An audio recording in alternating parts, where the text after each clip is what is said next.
අද අපි සාකච්ඡා කරන්න ලෑස්ති වන්නේ ඊටාම ගැඹුරු මාතෘකාවක් ගැන. ඒක තමයි පරමාණුව සහ සිත අතර තියෙන සම්බන්ධය. අපි දන්නවා අද ලෝකයේ වැඩියෙන්ම විශ්වාසය තබන්නේ බටහිර විද්‍යාව මත. අයියේ විද්‍යාවේ පරමාණුව බෙදලා මහා බල ශක්තියක් සොයාගත්තා. ඒකට කියනවා න්‍යෂ්ටික විඛණ්ඩනය කියලා. ඊට පස්සේ ක්වොන්ටම් යාන්ත්‍ර විද්‍යාව හරහා පදාර්ථයේ තියෙන අනිත්‍ය ස්වභාවය දැන් යන්ත්‍ර සූත්‍ර වලින් පවා අත්දකලා තිබෙනවා. නමුත් අපි අමතක කරන්න හොඳ නැහැ. භාගතුන් වහන්සේ මීට වසර 2600කට ප්‍රථම කිසිම භෞතික උපකරණයක් නැතුව තමන් වහන්සේගේ අසමසම ප්‍රඥාවෙන් මේ විශ්වයේ පරම යථාර්ථය අවබෝධ කරගත්තා. එතකොට අද දවසේ කතා කරනවා 이르දි ප්‍රාතිහාර්යයන් පිළිබඳව. නිකන් අපි හිතලා බලමු අපිට බැරිද පොඩි පුළුන් කෑල්ලක් කටින් පිඹලා අහසේ පා කරන්න.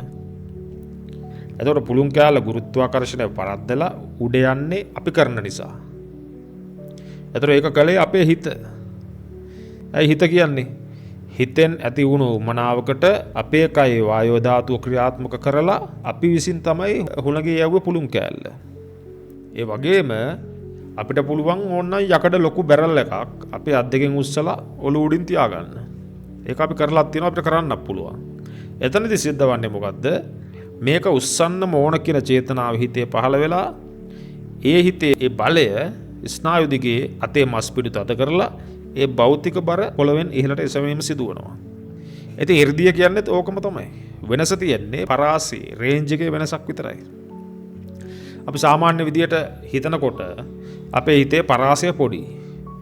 ඒ නිසා අපිට හොල්ලන්න පුළුවන් පුළුන් කෑල්ලක් හෝ බැරල්ලයක් වගේ පොඩි සරල දෙයක් පමණයි. නමුත් 이르දිමතාගේ ඥානලාභියාගේ සිතේ පරාසය ඊටාම පුළුල්. උන්වහන්සේලාගේ හිතේ තියෙන බලවත් සම්බන්ධතාවය නිසා උන්වහන්සේට අපිට කරන්න බැරි දේවල් ගොඩක් කරන්නට පුළුවන්. දැන් අපි පුළුන් කෑල්ලක් කටින් පිඹලා යවුවට උන්වහන්සේලට පුළුවන් තමන්ගේ ශරීරය වුණත් පුළුන් කෑල්ලක් බවට පත් කරලා හසේ පියඹා යන්න. අපි අසා තියෙනවනේ ත්‍රිපිටකේ පා වක්කල අතක් දික් කළ සැනින් මෙන්න මෙතන මතු වුණා. අපි මතක තියාගන්න අපි පැහැදිලි කරගන්න ඕන. අපි අතක් පයක් හොල්ලන හැම වෙලාවකම අපි කරන්නේ මොකද්ද? සිතින් පදාර්ථය පාලනය කිරීමක්. 이르දිමත් එක්ක අහසින් ගමන් කරනකොට කරන්නේත් ඒ ක්‍රියාවලියම තමයි. නමුත් සුපිරි පරාසයකින්. දැන් හිතන්න අපි මේ ලෝකයේ දිහා සාමාන්‍ය විද්‍යාවේදී ඇසකින් බැලුවොත් එහෙම අපට පේන්නේ හරිම ඝන පදාර්ථයන් පමණයි. නමුත් භාග්‍යවතුන් වහන්සේගේ මේ පරම පවිත්‍ර ධර්මයේ ඇතුලේ ලෝකය කියන්නේ හුදෙක්ම නාම සහ රූප ධර්මයන්ගේ එකතුවක් ක්‍රියාකාරීත්වයක් පමණයි. මෙතනදී අපි මූලිකවම වටහා ගත යුතු ගැඹුරු සත්‍යයක් තියෙනවා. ඒක තමයි අපිට ඔය බාහිරින් පෙන්වන පරමාණුව එහෙම නැත්නම් අභිධර්මයේ අපි කියන්නේ මේ රූප කලාපය කියලා. ඒ රූප කලාප තනිව පවතින ස්වාධීන ස්වභාවයක් නෙවෙයි. ඒක මේ අපේ සිතේ තියෙන ශක්තිය මතම යැපෙන සිතින්ම නිර්මාණය වුණු ධර්මතාවයක්. දැන් අපි උදාහරණයක් වශයෙන් සාමාන්‍ය පෘථග්ජන සිතක් අරගෙන බැලුවොත් එහෙම මේ කාමාවචර ලෝකයේදී අපේ හිත එක අරමුණක තියෙන්නේ නෑනේ බොහෝ විට. ඒක නිරන්තරයෙන්ම අරමුණු අතර එහාට මෙහාට දෝලණය වෙන සිද්ධියක් තමයි තියෙන්නේ. අභිධර්මයේදී මේක හඳුන්වන්නේ නානා ආරම්මන කියලා. ඒ ස්වභාවය. ඉතින් මෙන්න මේ වගේ විසුරුණු හිතකින් උපදින රූප, චිත්තජ රූප ඊටාම දුර්වලයි. උදාහරණයක් වශයෙන් අපි ගත්තොත් එහෙම ඔබගේ කාමරයේ තිබෙන විදුලි බුබුල තියෙන්නේ. ඒ විදුලි බුබුලේ විහිදෙන ආලෝකයක් තිබෙනවා.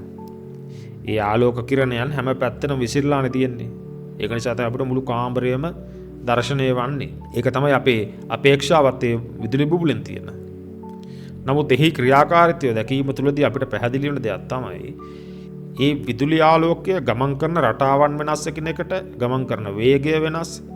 එතකොට විසුරුණු ආලෝකයකට කවදාවත් යකඩයක් කපන්න හුඟක් ඈත තියෙන දෙයක් බලන්නවත් එහෙම හැකියාවක් නැහැ කියලා අපි කතා කරා. එතකොට අපේ සාමාන්‍ය සිතුවිලිත් අන්න හරියට ඒ වගේ තමයි. ඒවා විසිරලා පවතින නිසා මේ භෞතික ශරීරයටවත් බාහිර ලෝකයටවත් විශාල වශයෙන් බලපෑමක් කිරීමට නොහැකි. පුළුන් කෑල්ලක් උඩ යවන එක සිමෙන්ති කොටයක් උස්සනවා වගේ ක්‍රියාවක් කරගත හැකි. නමුත් ඔබ්බේ දෙයක් කිරීම පොඩක් සංකීර්ණයි.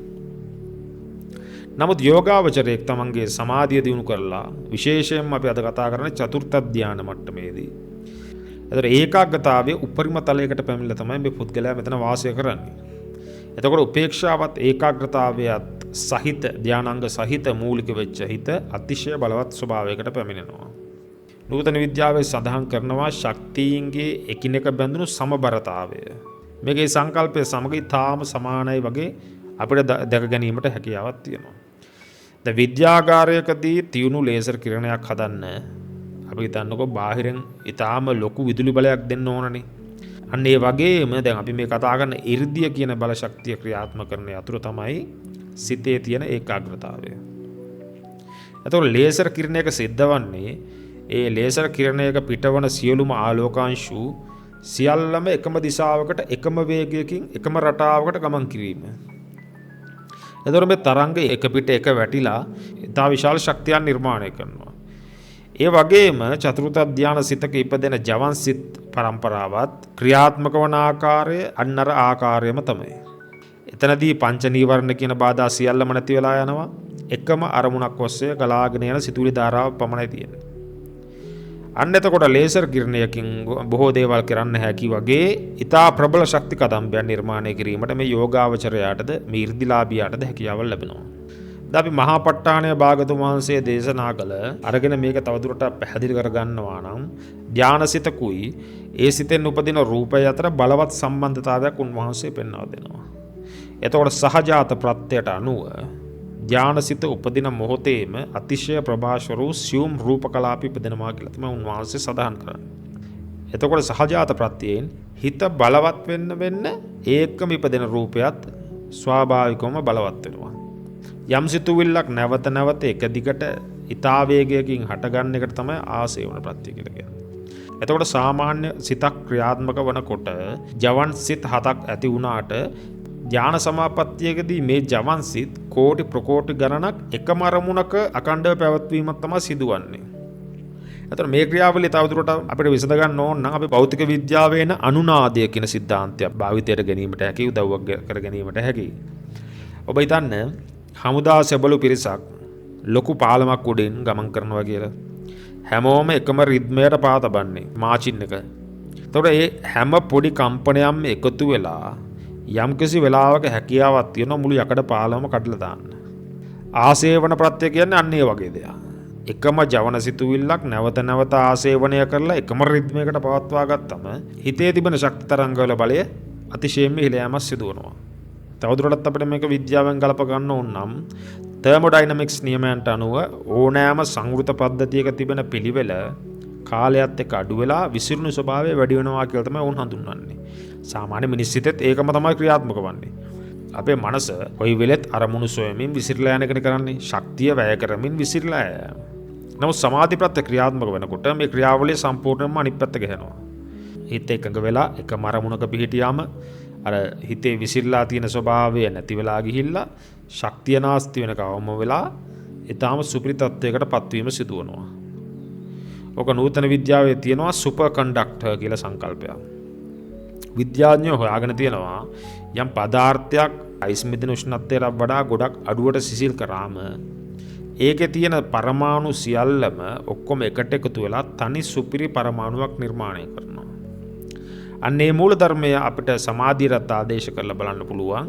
එතකොට සමාධි ප්‍රත්‍යයේ බැඳුණු සිතත් අර බාහිර ලෝකයේ එන ශබ්ද, ගන්ධ, රස, පොට්ටබ්බ යනාදී කිසිම ධම්ම යනාදී කිසිම අරමුණක් බාරගන්නේ නැත. එතකොට ඒ හිත තමන්ගේ ශක්තිය ඇතුළෙම තබාගෙන තමාගේ ක්‍රියාවලියක පමණක් යෙදී සිටින සුපිරිසන්නායකයක් වගේ තමයි අපිට හඳුන්වන්න පුළුවන්. මෙසේ කර ගැනීමට නොහැකි වෙලා තියෙන්නේ අපිට නීවරණ ධර්ම නිසා. දැන් නීවරණ ධර්මයන් අපි විද්‍යාත්මක විමසලා බැලුවොත් එහෙම පංච නීවරණ කියලා කියන්නේ අපේ ස්නායු පද්ධතිය ඇතුලේ තියෙන ස්ටැටික් සවුන්ඩ් එක වගේ කියලා විදුලි ഘോഷාව වගේ කියලා මම ගියවර කතා කරා. සාමාන්‍ය පුතර්ජන හිතක් ක්‍රියාත්මක වෙන්නේ ඊටාම වේගවත් තරංග පරාසයක. අපි කියව බීටා වේව්ස් කියලා. ඒතර මේ වෙලාවට අපේ මොළේ හරියට නිකන් පොලක් වගේ. ඊටාම අවුල්. කාමච්ඡන්දේ ව්‍යාපාදයේ හිත ඇතුලේ දැඩි මානසික තාපයක් ඇති කරනවා. ඒක නිසා රත් වෙනවා අපි. සාමාන්‍යයෙන් තප කම්බියක් ඇතුලෙන් විදුලිය ගලාගෙන යද්දී ඒකේ තියෙන පරමාණු එක්ක ගැටෙන නිසා පොඩි බාධාවක් ප්‍රතිරෝධයක් නිර්මාණය වෙනවා. මේ නීවරණත් හිතේ ගැටණය වීම නිසා ඔන්නෝ සිද්ධියම සිද්ධ වෙනවා. හැබැයි යෝගාවචරයේ සමාධිය වඩනකොට මේ නීවරණ යටපත් වීමත් සමගම මොළයේ තරංගවල වේගය අඩු වෙලා හිත ක්‍රමයෙන් සංසුන් වෙලා ගැඹුරු වෙලා යම්කිසි වෙනම වේව්ස් තත්වයකට පත් වෙනවා. ඒවට තමයි ඇල්ෆා සහ තීටා කියලා කියන්නේ. දැන් නූතන විද්‍යාවේ කළ පරීක්ෂණයන් වලදී මේ ධානලාභීන්ගේ ඔවුන් දැකලා තියෙන සාමාන්‍ය සිත විසිරලා තියෙන අවස්ථාවලදී ධානලාභියෙක්ගේ හිතක් පරීක්ෂා කිරීමේදී ඒ සිත ඒ මනස එකම රිද්මයකට කම්පණය වෙනවයි කියලා. අපි නිකන් ඉන්නකොට අතීතය ගැන හිත ඉන්නකොට අනාගතය ගැන ප්ලෑන් ගහ ඉන්නකොට මම මගේ කියලා හිතනකොට මොළයේ ක්‍රියාත්මක වන ප්‍රධාන පද්ධතියක් තියෙනවා කියලා. ඒකට තමයි ගියවර දේශනාවේදී අපි DMN කියලා කිව්වේ. Default Mode Network කියලා. මේක වැඩියෙන් වැඩ කරනවා කියලා කියන්නේ අර හිතේ ഘോഷා වැඩි, ස්ටැටික් සවුන්ඩ් එක වැඩි. ඒක පරීක්ෂණ වලින් පැහැදිලිව ඔප්පු කරලා තියෙන්නේ. එතකොට ධානය වඩද්දී මේ පද්ධතිය සම්පූර්ණයෙන්ම අක්‍රිය වෙලා තියෙනවා. එතකොට මොළය ඇතුලේ මම කියන හැඟීම හදන කර්මාන්තශාලාව වසා තියෙනකොට මේක තමයි විශ්වයේ තියෙන ගැඹුරුම නිශ්ශබ්දතාවය. එහෙම නැත්නම් ක්වොන්ටම් සයිලන්ස් එක කියලා විද්‍යාඥයෝ හඳුන්වන්නේ. එතකොට අපිට පරමාණුවක් පාලනය කරන්න හරි අපිට විශ්වයේ තියෙන අතිසියුම් ශක්තියක් අල්ල ගන්න හරි ඕන නම් අපි මුලින්ම කරන්න ඕන අපේ හිත ඇතුලේ තියෙන මේ ස්ටැටික් සවුන්ඩ් එක නතර කරන එක.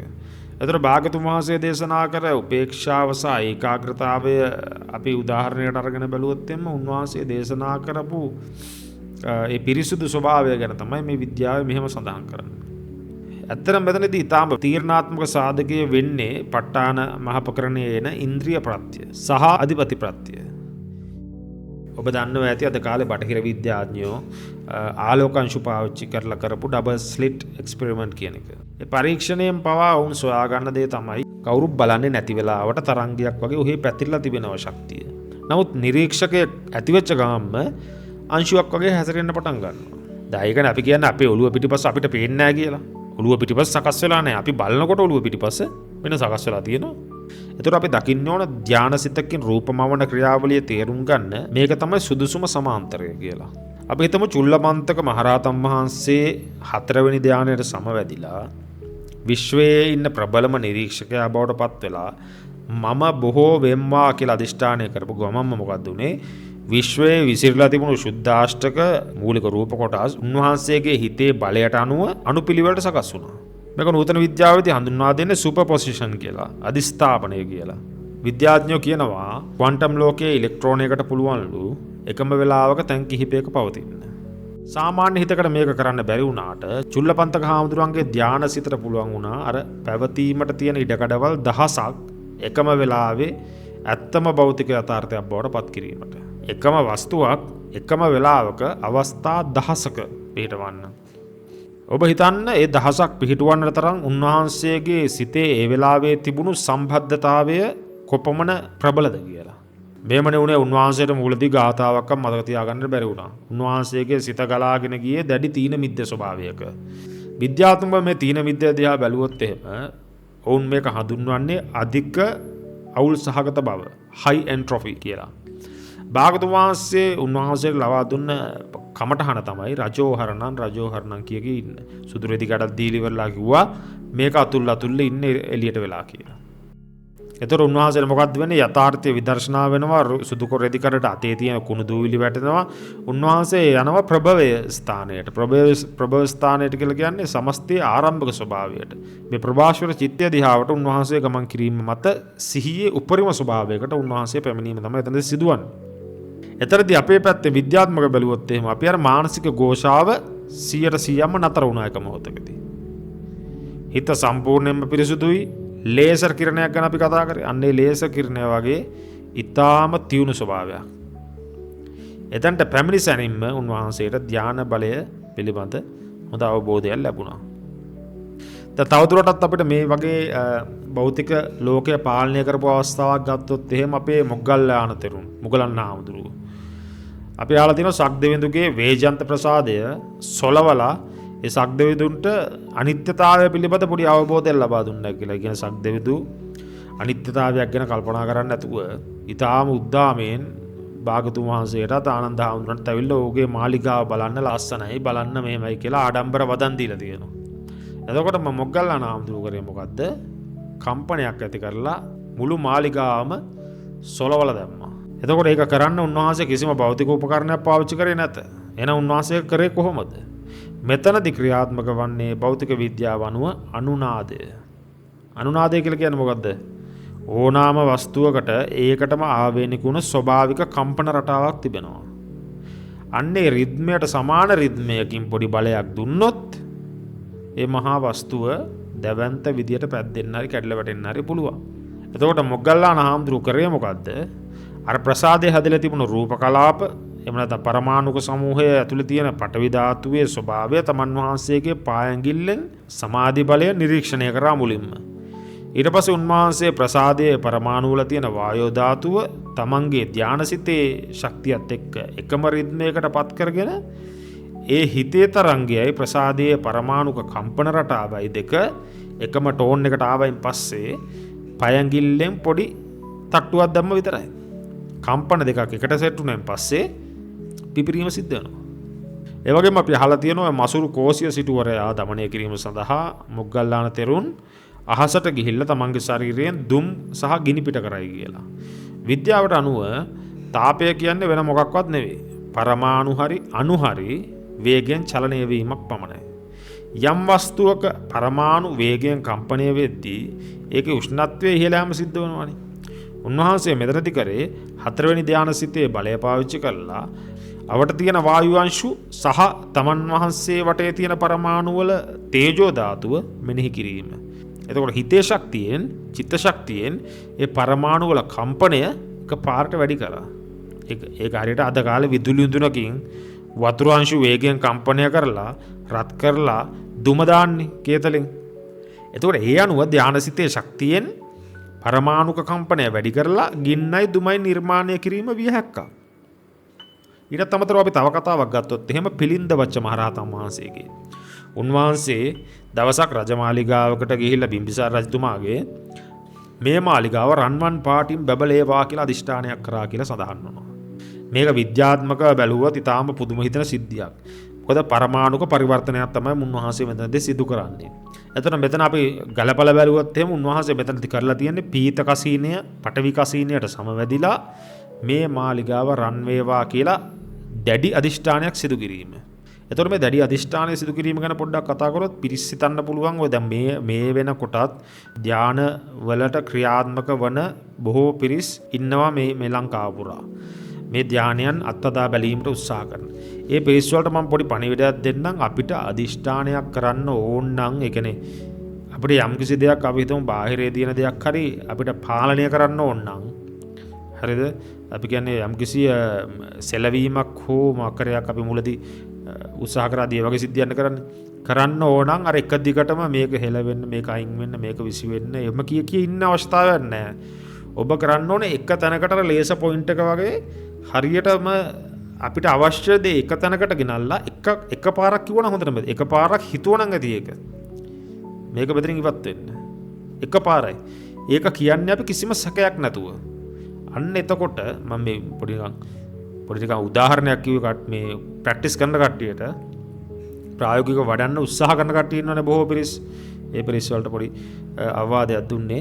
එක පාරක් කිව්වනම් ඔබේ අදිෂ්ඨානය අර ලේස පොයින්ට් එක වගේ ඊටාම තීව්‍රයි නම් පමණයි ඒක ක්‍රියාත්මක වෙන්නේ. අපි කොච්චර කිව්වා මේක වෙන්න වහින්න කියනවා ඒත් වහින්නේ.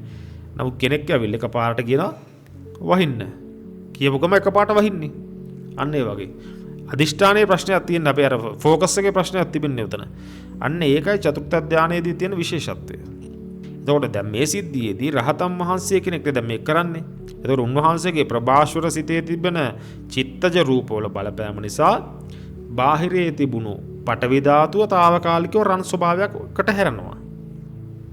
එතකොට හුඟක් දෙනෙක් අහන්න පුළුවන් ප්‍රශ්නයක් හැටියට එහෙනම් ඇයි අද කාලේ මේ රන් මාලිගාව ගැන විස්තරයක් අපිට ඇහෙන්න ලැබුණ නැත්තේ? පුරාවිද්‍යාඥයන්ට ඇයි රජගහ නුවරින් මෙහෙම එකක් ගැන හොයාගන්න බැරි වෙලා තියෙන්නේ කියලා.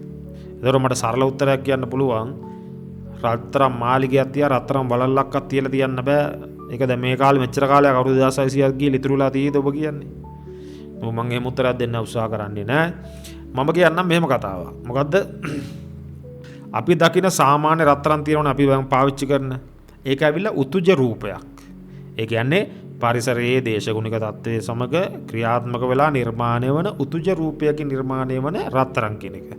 නමුත් මෙහිදී ප්‍රාතිහාර්ය පෑමේදී රත්තරන් කියලා මෙතනදී සඳහන් කරන දේ චිත්තජ රූපයක්. එතකොට හිතේ ශක්තිය පවත්වාගෙන යන තාක් පමණයි මෙහි බලයක් තියෙන්නේ.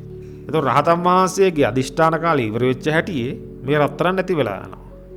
ඒ කියන්නේ පරමාණු නැවතත් තමාගේ මුල් ස්වභාවයට පත්වීම තමයි සිදුවන්නේ. ඒත් එක්කම තව කෙනෙක් අහනවා පිළින්ද වච්ච රහතන් වහන්සේගේ මේ සිදුවී මේ කරපු ප්‍රාතිහාර්ය දැක්කේ උන්වහන්සේ විතරද නැත්නම් අනික් කට්ටියක් දැක්කද කියලා. එතකොට විනය පිටකයේ අටුවාවෙහි මේ ගැන හොඳට පැහැදිලි උත්තරයක් තියෙනවා. ඒකට උත්තරය තමයි නැත උන්වහන්සේ විතරක් ඒක දැකපු මනෝමූලික සිද්ධියක් නෙවෙයි. ඒක බිම්බිසාර රජතුමාත් ඒ හිටපු රාජකීය පිරිසයි ඇමතිවරු සියලුම දෙනා දැකපු සිද්ධියක්. එතකොට ඒකට හොඳම සාක්ෂිය හැටියට තමයි මම නම් කරන්නේ බිම්බිසාර රජතුමා ඒ වෙලාවේ මේක දැක්කා කියලා එකට සාක්ෂියක් හැටියට බිම්බිසාර රජතුමා එකපාරට දකින්න ඔබ හිතන්න ගල් වලිනුයි ලී වලිනුයි තමන් හදපු මාලිගාව එකපාරට රන්වන් පාට වෙලා දිලිහෙනවා. මේ ප්‍රාතිහාර්ය අස්පනා පිටම දැක්ක නිසා ලොකු පැහැදීමක් ඇති වෙච්ච නිසා තමයි උන්වහන්සේ පිළින්ද වච්ච මහරහතන් වහන්සේට මහා දානයක් පූජා කරන්න ඊළඟට. මොකද රජතුමා කරන්නේ? එතකොට රජතුමා උන්වහන්සේට උපස්ථානයට ආරාමිකයන් 500ක් පූජා කරනවා. එතකොට ඒ වගේම දින 7ක් තබා ගැනීමට හැකි බෙහෙත් වර්ග 5ක් දෙනවා. එතකොට ස්වාමීන් වහන්සේලා සාමාන්‍ය ඒ කාලේ බොහෝ දේවල් තියාගන්නට බෑ. විනය විරෝධී. එතකොට පහක් තියෙනවා තියාගන්න පුළුවන් ඒවා. ඒ පහත් නරක වෙන්නේ දින 7ක් වෙනකම්. මොනවද? ගිතෙල්, වෙඬරු, තලතෙල්, මීපැණි, උක් හකුරු. මේවා ඉතා විශාල වශයෙන් පූජා කරා කියලා. එතකොට සාමාන්‍ය පැවිද්දෙට ඒ කාලේ දෙන්න තියෙන රහතන් වහන්සේකට ඒ කාලේ දෙන්න තියෙන ලොකුම දේවල් තමයි යෝවා. එතකොට මාලිගා හදලා දෙන එක නෙවෙයි කරන්න තියෙන ඒ කාලේ. එතකොට ඒක දෙන්න නම් තර්කයක් වශයෙන් ගත් කල අපිට හිතෙන්නේ මොකක් හරි දෙයක් රජතුමා දැක්ක අනිවාර්යෙන්ම. ඒක නිසා රජතුමාගේ ප්‍රතිචාරය අනුව අපිට හිතන්න පුළුවන් උන්වහන්සේ එතුමත් දැක්කයි කියලා මෙන්න මේක. මොකද මේක නිකම්ම මායාවක් නෙවෙයි. මේක අදිෂ්ඨාන 이르දිය කියලා තමයි මේකට කියන්නේ. මේක සැබෑවටම සිද්ධ වෙච්ච පරිවර්තනයක් ඉතින්. ඒක එසේ සිදුණා. ඉතින් කොහොම හරි ඊට පස්සේ අපි උදාහරණයක් ගත්තොත් එහෙම පිළින්ද වච්ච මහරහතන් වහන්සේගේ තව කතාවක් තියෙනවා. රජගහ නුවර ගල් පවුර මැදින් කිසිම අපහසුවක් නැතුව 이르දියෙන් ගමන් කරා කියලා. සාමාන්‍ය මිනිස්සුන්ට මේක කරන්න බෑනේ. ඒ බැරියයි කියලා බැලුවොත් එහෙම දැන් අපි හිතුවොත් එහෙම විද්‍යාත්මකව බැලුවොත් පරමාණුවක් කියන්නේ 99.99999%ක්ම තියෙන හිස් අවකාශය කියලා අපි දන්නවා. විද්‍යාත්මකව සොයාගෙනත් තියෙනවා. එතකොට පරමාණුවේ න්‍යෂ්ටිය මැද තිබෙන ඉලෙක්ට්‍රෝන කැරකෙන්නේ ඊටාම ඈතින්. එහෙනම් අපේ අත බිත්තියක් අස්සේ යන්නේ නැති ඇයි? ඒකට හේතුව තමයි විද්‍යාවෙන් සඳහන් කරන්නේ පරමාණු වල තියෙන ඉලෙක්ට්‍රෝන වලාකුළු අතර තිබෙන විද්‍යුත් විකර්ෂණය. එහෙම නැත්නම් අපි කියන්නේ එකිනෙකා තල්ලු කරගන්නවා. ඒක තියෙන තද බවක් නෙවෙයි. නමුත් ඔබ හිතන්න 이르දිවන්තයෙක් බිත්තියක් ඉස්සරහා ඉන්නකොට ක්‍රියාත්මක වෙන්නේ මෙන්න මේ සිද්ධිය නෙවෙයි. ඔහු මොකද්ද කරන්නේ? ඔහුගේ 4 වෙනි ධානය සිතෙන් බිත්තියේ තිබෙන තද ගතිය නිරීක්ෂණය කිරීම තමයි මුලින්ම කරන්නේ. ඊළඟට ඔහු ආකාශ කසීනයට හිත යොමු කරලා බිත්තිය ඇතුලේ තියෙන පරමාණුක හිස් අවකාශය විතරක් දකින්න ආරම්භ කරනවා. මේ ක්‍රියාවලිය නූතන භෞතික විද්‍යාව උගන්වන්නේ බාධක හරහා රිංගා යාමේ සිද්ධාන්තය කියලා. ක්වොන්ටම් ටනලින් කියලා තමයි මේකට කියන්නේ. ඒතකොට සාමාන්‍ය ලෝකේ බෝලයක්වත් බිත්තිය අස්සෙන් යන්නේ නැහනේ. ඇඟිල්ලක්වත්. නමුත් ක්වොන්ටම් ලෝකයේදී ඉලෙක්ට්‍රෝනයක් වගේ අංශුවකට යම්කිසි බාධකයක් අස්සෙන් ඒකට කිසි හානියක් නොකර ගමන් කිරීමට හැකියි. එතකොට අපි තර්කයක් වශයෙන් ගත්තොත් එහෙම මේ පිළින්ද වච්ච මහරහතන් වහන්සේ කරේ මොකද්ද කියලා උන්වහන්සේ චිත්ත බලයෙන් ඒ අතර තියෙන ඉඩකඩ සියල්ලම 100% දක්වා වර්ධනය කරගෙන ඒ හරහා ගමන් කිරීම තමයි සිද්ධ කරේ. සහ අපි අසලා තියෙනවා නේද වතුර උඩ විදින්න හැකියාවක් තියෙනවයි කියලා. එන්න එතනදී ක්‍රියාත්මක වෙන්නේ මේකෙම අනිත් පැත්ත. දැන් මෙතනදී හිස් අවකාශයනේ ප්‍රබල කරගත්තේ. අතනදී පටවි ගතිය. දැන් සාමාන්‍ය සිතකට ජල අංශු අතර තියෙන බැඳීම ඊටාම ලිහිල් විදිහට පේන්නේ. නමුත් මේ යෝගාවචරයේට පටවි කසිනිය තුලින් ජලය දිහා බලනවා කියලා හිතන්නකෝ. ඒතර ඔහු ඒක දැකලා ඔහු තෝරගන්නේ ජල අංශු වල තියෙන තද බව. එතකොට දියරයක් වගේ තියෙන මේ වතුර උන්වහන්සේට පයත බන්න පුළුවන් ඝන පොළොවක් බවට පත් කර ගැනීමට හැකියාවක් තිබෙනවා. අපි ඊළඟට ගත්තොත් එහෙම දබ්බමල්ල පුත්ත මහරහතන් වහන්සේගේ කතාව. එතන උන්වහන්සේ මහරාත්‍රියේ වඩින ආගන්තුක භික්ෂුන් වහන්සේලාට පාර පෙන්වන්න තමන්ගේ ඇඟිල්ලෙන් ආලෝක ධාරාවන් නිකුත් කළා කියලා සඳහන් වෙනවා. නූතන විද්‍යාවට අනුව ආලෝකය හැදෙන්නේ පරමාණුවක් ඇතුලේ තියෙන ඉලෙක්ට්‍රෝන වැඩි ශක්ති මට්ටමක ඉඳලා පහළ ශක්ති මට්ටමකට වැටෙද්දී. එතන උන්වහන්සේ ආලෝක කසින සමාධියකට සමවැදිලා තමන්ගේ හිතේ ශක්තිය ඇඟිල්ලේ තියෙන පරමාණු වෙත යොමු කරාම ඒ අංශු වේගවත් වෙලා උඩ ශක්ති මට්ටම් වලට ගියා. ඊට පස්සේ අංශු ආයේ පහළට වැටෙද්දි තමයි නොකඩවා ආලෝක ධාරාවක් උන්වහන්සේගේ ඇඟිල්ලෙන් පිට වුණේ. මෙතන තියෙන පුදුම දේ තමයි කෙනෙක් ප්‍රශ්නයක් අහනවා නම් සාමාන්‍ය මෙච්චර ලොකු එළියක් පිට වෙද්දී අධික රස්නයක් එන්න බෑ. ඒ අධික රස්නය අනුව ඇඟිල්ල පිච්චෙන්න ඕන. නමුත් උන්වහන්සේගේ සිත චතුර්ථ ධානයේ තියෙන සුපර් කන්ඩක්ටර් කියලා. අන්න ඒ වගේ නිසා ශක්තිය රස්නයක් විදියට අපතේ ගියේ නැත. එතකොට ශක්තිය 100%ක්ම ආලෝකය බවට විතරයි හැරුණේ. එතකොට බාහිරයේ තියෙන බිත්තියක් බාහිරයේ තියෙන වතුරක් හරි පාලනය කරනවා කියන එක විදියක 이르දියක් තමයි. නමුත් ඊට වඩා පුදුම හිතෙන 이르දිය තමයි භෞතික ශරීරය පාලනය කිරීම. මෙතනදී අපිට නූතන ලෝකයේ හිටපු ශ්‍රේෂ්ඨතම විද්‍යාඥයෙක් හැටියට ඇල්බර්ට් අයින්ස්ටයින්ගේ සොයා ගැනීමක් පිළිබඳව විමර්ශනය කරන්න සිද්ධ වෙනවා. ඒක තමයි E mc² කියන එක. ස්කන්ධය සහ ශක්තියන් කියන්නේ දෙකක් නොවේ එකක්මය.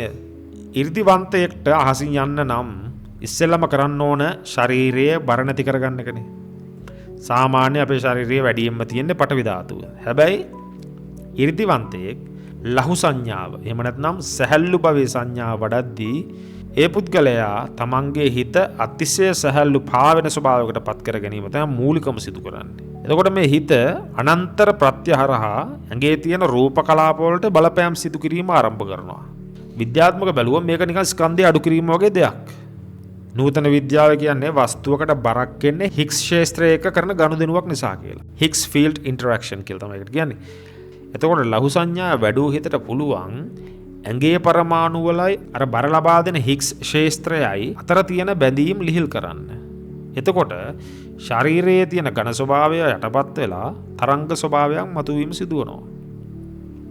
එතකොට ශක්ති තරංගයකට ගුරුත්වාකර්ෂණයේ බලපෑමක් නැහැනේ. 이르දිවන්තයෙක්ට පොළවෙන් ඉසවිලා අහසට යනවා කියන්නේ හාස්කමක් නෙවෙයි. ඒක ඇවිල්ලා ස්කන්ධය ශක්තියකට හරවා ගැනීමේ විද්‍යාත්මක සිදුවීමක ප්‍රතිඵලයක් විතරයි. ඔබ අසායතේ භාග්‍යතුන් වහන්සේගේ යමක මහා ප්‍රාතිහාර්ය තමයි ප්‍රාතිහාර්ය අතරින් උපරිම ප්‍රාතිහාර්ය කියලා සඳහන් කරන්නේ. මේ එතකොට මේ ප්‍රාතිහාර්යයේදී උන්වහන්සේ කරන්නේ ශරීරයේ එක් පසකින් තේජෝ ධාතුව ගිනි ධාරාවක් කරන ගමන් අනිත් පසින් සම්පූර්ණ වතුර ආපෝ ධාතුව නිකුත් කිරීම තමයි සිදු කරේ. නමුත් අපි දකින්න ඕන උන්වහන්සේ එතරදී සිදු කරේ ගින්නයි වතුරයි එකම චිත්තක්ෂණයක ඉපදීම නෙවෙයි. උන්වහන්සේ කරේ ආපෝ කසිනියට සමවදිනවා තේජෝ කසිනියට සමවදිනවා. ආපෝ කසිනියට සමවදිනවා නැවත තේජෝ කසිනියට. ඊටාම වේගයෙන්.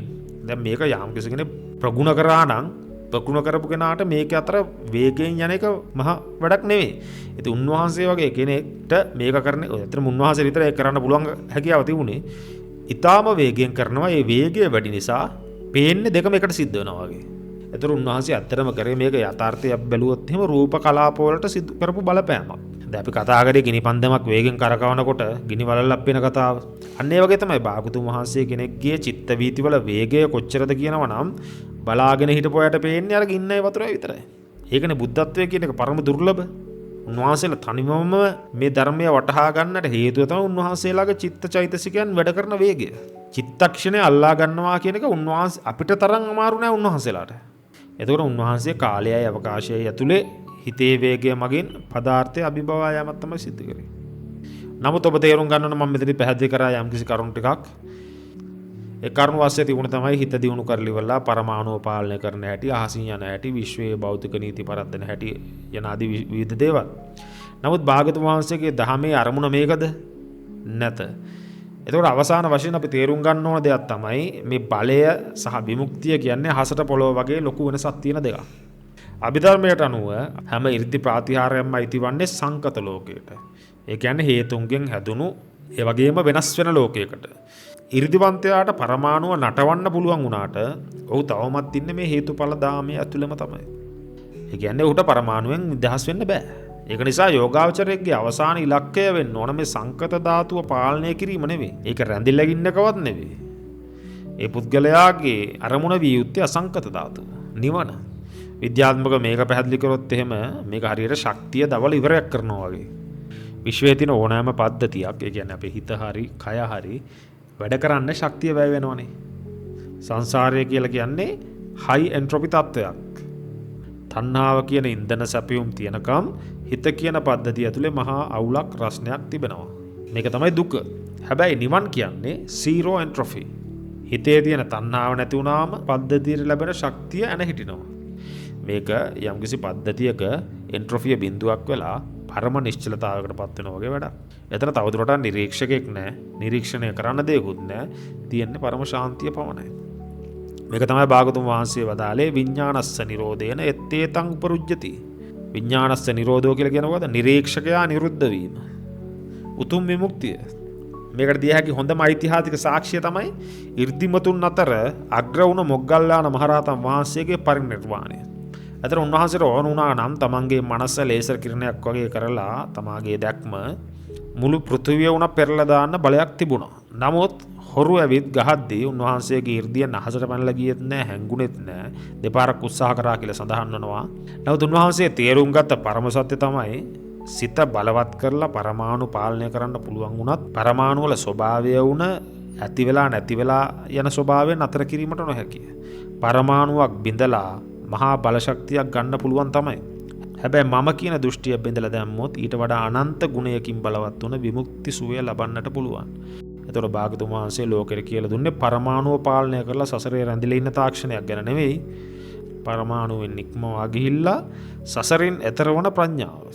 ඒක නිසා අපේ ඉලක්කය වෙන්න ඕන පරමාණුව නටවන විද්‍යාකාරයෙක් බවට පත්වීම නෙවෙයි, පරමාණුවෙන් නිදහස් වුණ රහතන් වහන්සේ නමක් වන එක. එනම් සියලු දෙනාටම තෙරුවන් සරණයි.